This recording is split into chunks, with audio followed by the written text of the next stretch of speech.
Hi friends, it's me Dharshini Parthiban. So Chennai to Tiruvannamalai ஒரு road trip பார்க்கலாமா? So ரீசெண்டாக நாங்கள் போன ரோட் ட்ரிப்போட எங்களோட எக்ஸ்பீரியன்ஸை தான் இதில் நான் ஷேர் பண்ண போகிறேன். ஸோ வாங்க வீடியோக்குள்ளே போகலாம். வீடியோக்குள்ளே போகிறதுக்கு முன்னாடி நீங்கள் இன்னும் நம்ம சேனலை சப்ஸ்கிரைப் பண்ணலாம். சப்ஸ்கிரைப் பண்ணி பக்கத்தில் இருக்க அந்த பெல் பட்டன் கிளிக் பண்ணி வச்சுக்கோங்க. அப்போ தான் நான் போடுற வீடியோஸோட நோட்டிஃபிகேஷன் அடுத்தடுத்து உங்களுக்கு வரும். ஸோ நாங்கள் கிளம்புனது குன்றத்தூரில் இருக்க மாதா காலேஜ் பைபாஸ் பிடிச்சி தான். ஸோ நம்ம வீடுமே கிட்டத்தட்ட அங்கே தான் இருக்குது.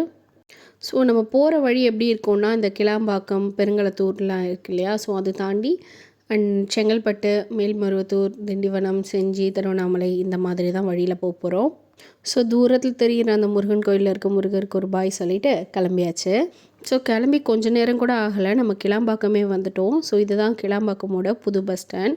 உங்கள் எல்லாருக்குமே தெரியும், நாங்கள் ஃபஸ்ட்டு அங்கே தான் இருந்தோம். பஸ் ஸ்டாண்ட் பக்கத்துலேயே தான் இருந்துச்சு வீடு. பட் நாங்கள் இருந்த வரைக்குமே பஸ் ஸ்டாண்ட் ஓப்பன் பண்ணல. நாங்கள் அங்கேருந்து காலி பண்ணிவிட்டு வந்ததுக்கப்புறம் தான் பஸ் ஸ்டாண்டே ஓப்பன் பண்ணியிருக்காங்க. ஸோ நானுமே ஓப்பன் பண்ண பஸ் ஸ்டாண்டு இன்றைக்கி தான் ஃபஸ்ட் டைம் பார்க்குறேன்.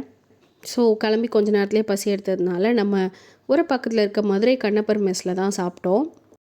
நல்ல திருப்தியாக ஒரு லஞ்ச் சாப்பிட்டு அங்கேருந்து கிளம்பியாச்சு. நாங்கள் இத்தனைக்கும் ஒரு 2:30க்கெலாம் கிளம்பிட்டோம். பட் அந்த டைம்லேயே கிளாம்பாக்கம்லலாம் செம்ம ரஷ்ஷு, செம்மையாக பஸ் இருந்துச்சு. அங்கேருந்து செங்கல்பட்டு வரைக்குமே ஃபுல்லாக டிராஃபிக்லேயே தான் ஓட்டிகிட்டு இருந்தோம். நார்மலாக 1.5 மணி நேரத்துலேயே நம்ம மேல்மருவத்தூர் வந்துடலாம் கிளாம்பாக்கம்லேருந்து எடுத்தோன்னா. பட் எங்களுக்கு 2.5 hours கிட்ட ஆகிடுச்சு.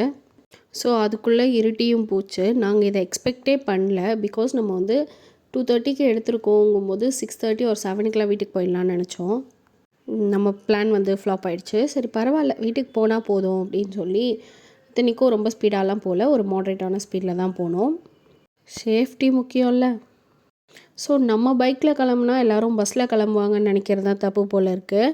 ஸோ பஸ்ஸில் போகிற கூட்டத்தை விட பைக்கில் காரில் வர கூட்டம் தான் ரொம்ப அதிகமாக இருந்துச்சு. ஸோ இவ்வளோ பேர் சொந்த ஊர்லாம் விட்டுட்டு சென்னையில் இவ்வளோ நாள் இருந்திருக்காங்கன்றதை நினைக்கும் போதே நல்ல ஃபீலாக இருந்துச்சு. ஸோ அப்படி இப்படி அடித்து பிடிச்சி திண்டிவனம் வர்றதுக்கே மணி 8 ஆகி போச்சு. ஸோ நம்ம திண்டிவனம் ஜங்ஷனில் இருக்க இந்த உடுப்பி ருச்சி ரெஸ்டாரண்ட் இருக்கு இல்லையா, ஸோ அங்கே தான் ஒரு அட்டண்டன்ஸை போட்டோம். ஸோ இதுக்கு முன்னாடி எல்லாமே ஆப்போசிட்டில் இருக்க அந்த அம்மா டீ டைமில் தான் நாங்கள் சாப்பிட்ருக்கோம். இதுதான் ஃபஸ்ட் டைம். ரொம்பவே நல்லா இருந்துச்சு அவங்கக்கிட்ட ஆர்டர் பண்ண டிஷ்ஷஸ்லாம். ஸோ பீட்சா டைப்பில் நமக்கு தோசா பேட்டர் வச்சு தோசான்னு ஒன்று செஞ்சுருந்தாங்க. அதே மாதிரி ஃப்ரைட் பொடி இட்லி அசமாக இருந்துச்சு அவங்களோட பொடி டேஸ்ட்டு. ஸோ நல்லா சாப்பிட்டு திருப்பியும் கிளம்பியாச்சு. என்ன தெரிகிறது? ஸோ அப்படி தான் இருந்துச்சு. இந்த இருட்டுக்குள்ளே வண்டி ஓட்டும்போது சுத்தமாக கண்ணே தெரியல. அதுலேயும் ஆப்போசிட்லேருந்து வரவங்களோட அந்த வெஹிக்கிளோட லைட்ஸ் எல்லாம் அவ்வளோ பிரைட்டாக இருந்துச்சு. ஸோ ஓட்டுறதுக்கு ரொம்பவே கஷ்டமாக இருந்துச்சு. அட்லாஸ்ட் இந்த போர்டை பார்த்ததுக்கப்புறம் தான் கொஞ்சம் நிம்மதியாக இருந்துச்சு. நம்ம ஆதவன் மூவியில் ஒரு காமெடி வரும்ல, ஒரு மனுஷன் காலையில் எப்போ சாப்பிடுவான், மதியம் எப்போ சாப்பிடுவான், அந்த மாதிரி ஒரு ரோட் ட்ரிப் போகும்போது எத்தனை பிரேக் எடுப்பான்? ஒரு 4 பிரேக் இல்லை 5 பிரேக் எடுக்கலாம் அதிகபட்சம். ஆனால் நாங்கள் கிட்டத்தட்ட ஒரு 20 பிரேக் எடுத்திருப்போம். நம்ம எங்கே வந்திருக்கோன்னு தெரியுதா? பஸ்ஸில் வரும்போது இதெல்லாம் பார்க்க முடியாது. ஸோ பைக்லேயே இதெல்லாம் நல்லா பார்த்துக்கலாம். ஸோ அட்லாஸ்ட் நம்ம ஆல்மோஸ்ட்டு வந்துட்டோன்னு நினைக்கிறேன். இன்னொரு 10 kilometers தான், சல்லுன்னு போயிடலாம். ஸோ பர்சனலி என்னோடய எக்ஸ்பீரியன்ஸ் எப்படி இருந்துச்சுன்னு கேட்டிங்கன்னா, இடுப்பு வலி, கை கால் வலி, முதுகு வலி எல்லாமே வந்துச்சு. என் ஹஸ்பண்டுக்கு இந்த மாதிரி லாங் ரைட்ஸ் போகிறதெல்லாம் ரொம்ப பிடிக்கும். ஸோ அவர் நல்லாவே என்ஜாய் பண்ணிட்டு வந்தார். எனக்கு தான் ரிட்டன் போகும்போதும் இதே பைக்கில் இதே மாதிரி போகணுமே, திரும்பவும் இடுப்பெல்லாம் வலிக்குமேனு கொஞ்சம் பயமாக இருந்துச்சு. ஸோ பார்த்துக்கலாம் அப்படின்னு ஒரு தைரியத்தில் விட்டுட்டேன். So finally we reached the destination. So இதுக்கு முன்னாடி வீடியோவில் பார்த்த இடம் மாதிரி இருக்கு இல்லையா, ஒன்றும் இல்லை, பொங்கலுக்கு மாமியார் வீட்டுக்கு தான் வந்திருந்தோம். பஸ்ஸில் வந்தால் ரொம்ப ரஷ்ஷாக இருக்கும், நம்மளால் வர முடியாது. சும்மாவே சென்னை டு திருவண்ணாமலைக்கு பஸ் ரொம்ப கம்மியாக இருக்கிறதுனால ஸோ பைக்கில் போகலாம் அப்படின்னு சொல்லி கிளம்புனோம். அதுதான் ரோட் ட்ரிப்.